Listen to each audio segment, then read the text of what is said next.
첫날부터 이렇게 6명이 무단 이탈했다는 거예요. 야, 이거 이러다가 큰일 나요, 선생님들. 처벌 셉니다.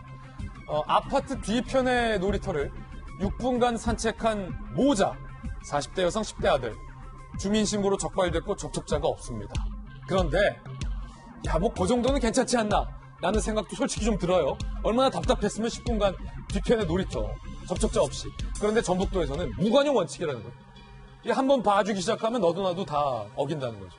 무관용 원칙에 따라 1년 이하 징역 또는 1,000만 원 이하의 벌금을 부과해 10분 놀이터 갔다고 1,000만 원 벌금 받게 됐다는 겁니다. 무관용!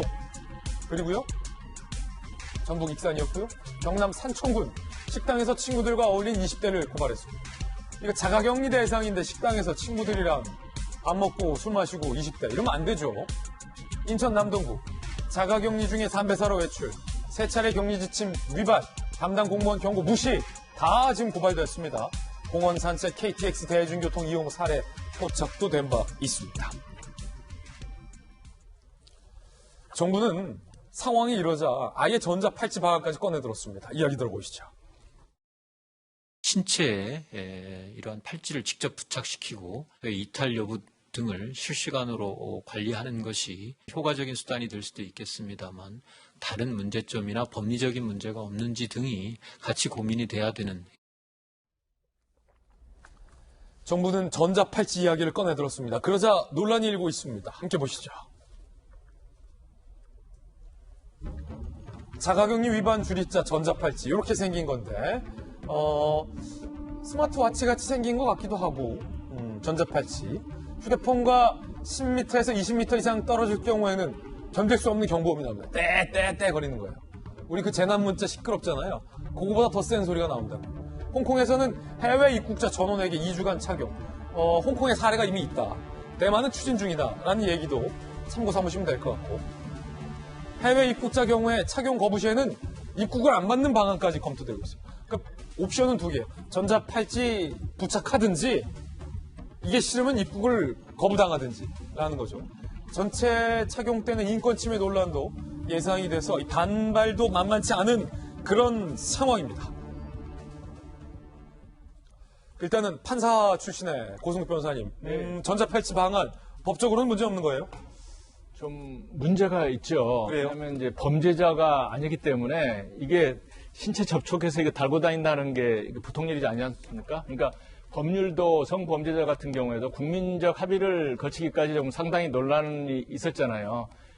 그래서 이제 대만 같은 경우는 지금 뭐 추진 중이라 하지만 실제로 그 자가격리를 위반한 사람들에 대해서는 이제 채운다 이런 그 보도가 있고요. 그렇군요. 홍콩은 이제 입국자 전원에게 이제 착용하라고 했는데 아마 그 2주간의 그 격리하는 거 있잖아요. 예. 국가가 마련한 시설에 입소해가지고 격리하는 것에 대한 대안으로 이거 팔찌를 차면은 당신은 스스로 자가격리할 수 있다. 그런 대안으로 나온 것 같아요. 그러니까 무조건 다 그냥 집에서 자가격리하는 사람 다 채운다 이런 건 네. 아니군요. 그래서 우리나라에서 만약에 이제 자가격리자들에게 채운다고 하게 되면 갑자기 집에 있는 사람들한테 팔찌가 하나씩 가는 거예요. 그러니까 대만, 홍콩이랑 좀 다르다. 전혀 다르죠. 그래서 우리나라 경우도 검토해볼 수는 있는데요. 뭐 이를테면 1회 위반자나 2회 위반자라든가 어떤 그 위반자 경우에는 제가 볼 때 좀 정당성이 있지만 예.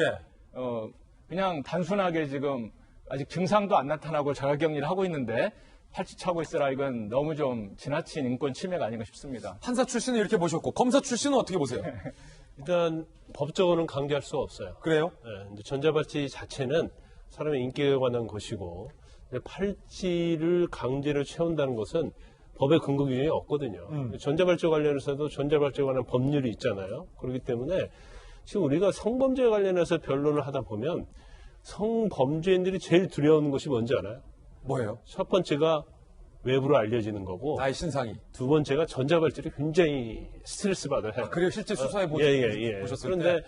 전자발찌를 일단은 그 정부에서는 그냥 뭐 자가격리 모든 사람에게 채우겠다 그건 아니고 예. 동의를 받는 걸 전제로 해서. 그러니까 동의를 받는 걸 전제로 해서 채우는 건 상관이 없어요. 동의 안 하면 되는 거예요? 그 동의 안 하면 채우지 못하죠. 법적으로. 그래서 법을 개정하기 전에는 이제 강제로 할 수 없다. 강제성이 없네요. 그렇죠. 강제성이 없죠. 이 말씀을 좀 드리고. 예. 사실 이제 자가격리라는 것이 우리가 뭐 이렇게 감염이 되지 않는 사람 입장에서는 저 당연히 해야 하는 거 아니야? 왜 저래? 그런 생각할 수가 있어요. 예.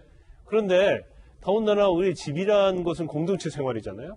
그 좁은 장소에서 14일 동안 하루도 빠지지 않고 문 밖에 나가지 말라고 하면 교도소 똑같거든요. 예. 근데 우리가 교도소에 있어서 하루에 30분 정도 운동할 수 있는 시간을 줘요. 햇빛 쬐는 시간. 그렇죠. 근데 집에 있으면 물론 시설이나 그건 교도소와 비교할 수 없을 정도로 좋겠지만 예. 이것은 엄청난 스트레스를 받게 되는 거거든요. 그래서 이 부분이 좀 상당히 좀 고민이 될 것 같아요. 저도 사실 요즘 다큐멘터리를 많이 보는데 채널 A에서도 어제 방송하더라고요. 맞아요. 그 감염된 사람들 병원에서 예. 어떻게 지났는지 또 자가격리된 사람들 어떻게 지냈는지를 하는데 그 스트레스는 제 말로 할 수 없어요. 그리고 경우에 따라서는 또 공황장애 생긴 사람들이 굉장히 많거든요. 예. 그래서 어떤 그 약간 경계선상에 있는데 어쨌든 간에 일단은 본인이 밀접 접촉자가 됐건 뭐 확진자가 됐건 무증상 감염자가 됐건 나오면 안 되는 것은 당위성은 맞아요. 당위성은 맞다. 하지만 대안은 어떤 검토가 좀 필요하다. 그렇죠. 개인적으로 오. 어떤 그 어려움을 우리가 어떻게 치료할 것인가 그 부분도 좀 고민을 해야 한다고 봅니다. 높아심에서 좀 정리하자면 일단은 자가격리 대상은 의무를 지켜야 한다는 것은 모두가 다 동의하는 바지만 햇볕 쬐 시간에 대해서 뭔가 좀 대안은 있어야 되지 않냐. 그다음에 두 분은 전자팔찌는 좀 강제할 수 없다라는 의견이에요. 유통 시장님. 저도 약간 비슷한 생각인 게요. 아까 4만 명 중에 첫날 6명이라는 걸 보고 우리 국민들이 대단하다고 생각했어요. 0.015%예요. 집 밖에 한 발자국도 나가지 말아라고 했는데 그 말을 어긴 사람이 7,000명 중에 1명밖에 없는 거고. 그러네요. 아까 이제 어디입니까? 익산입니까? 여기 이분은 계단을 통해서 아파트에서 내려가서 빈 마당에 아마 사람 없는 거 보고 가셨겠죠. 예. 갔다가 6분 갔다가 한 거니까 거기는 좀 억울할 것 같아요. 사람 없는데 고발당했잖아요. 뭔가 우리가 이분들을 조금 배려하고 지킬 수 있는, 말하자면 이게 디스어드베인티지보다는 뭔가 어드밴티지를 주는 방향을 좀 생각해 봐야 되지 않을까. 그러니까 뭔가 불이익보다는 뭔가 이익을 주는 그래도 방향. 버틸 수 있도록 도와줄 수 있는. 그러니까 자가격리자의 경우에도 무슨 제가 이게 가능한 방법인지 모르겠습니다만은 특정 시간에 밤에 어떻게 이제 공무원의 통제하에 바깥에 잠깐 나간다든지 옥외로 이런 거라든지 지금 이제 예를 들어서 우리가 여러 번 그런 건 전했지 않습니까? 여러 이제 예술단체나 이런 데서 이제 예술 작품을 이제 예. 인터넷으로 볼 수 있게 공급한다 이런 건 전했는데 이것도 환경 따라가는 게요. 집이 넓은 분하고 좁은 분이 느끼는 스트레스 차이가 엄청나게 다를 거예요. 그런 부분에 대해서 좀 뭔가 도움을 줄 수 있는 방법을 찾았으면 좋겠어요. 의학 박사 출신의 의견도 좀 궁금한데 일각에서는 이런 반론도 있어요. 그러니까 오죽 답답했으면 그랬겠냐라는 의견 말씀해 주셨지만 평생 자가격리 하라는 것도 아니고 14일인데 그거를 못 참냐라는 또 반발의 여론도 있는 것 같아요. 특히 어제 그 군산의 부부 같은 경우는 미술관도 가고 김밥집도 가고 자유자재로 갔다 확진됐잖아요. 원래 이제 휴대폰에 앱을 깔아서 이렇게 그 앱이 이제 잘 작동하면 괜찮은데 휴대폰을 집에 놓고 가는 거는 막을 수 없으니까 저는 예.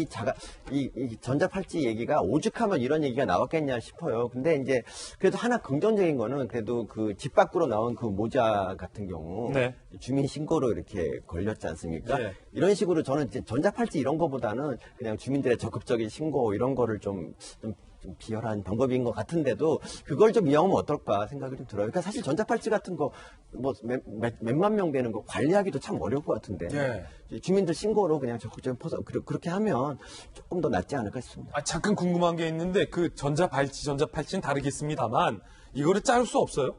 근데 어떻게 비밀로? 만드냐에 좀 달라지겠죠. 전자발찌 같은 경우는 상당히 두꺼워요. 예. 그리고 송수신기가 달려 있고 집에도 또 있어요. 또 충전 장치도 있고 그런데 이게 안 잘리는구나 잘. 그렇죠. 근데 전자발찌를 많이 자를 수 있게 하면 그건 또 효율성이 또 없는 측면이 좀 있죠. 그래서 이걸 자체를 언제까지 차고 다녀야 하느냐 그런 문제가 있고 잠깐 이제 보충적으로 한 말씀 드리면 약간 처벌에 있어서도 좀 정도의 문제가 있어야 할 것 같아요. 그러니까 아까 그렇죠.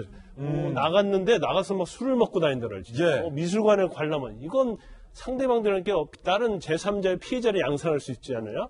그런 경우하고 아까 말씀드린 것처럼 집에서 있는데 너무나 못 참겠으니까 엘리베이터를 통하면 사실은 감염의 가능성이 많잖아요. 안 돼요. 엘리베이터 안 돼요. 그러면 계단을 통해서 그래서 잠깐 나온다랄지 이런 것들을 허가를 받는다랄지 예. 이런 식으로 가야지. 정도의 차이. 그렇죠. 무조건 집에 있어야 한다. 그러면 이게 관리가 가능하겠어요?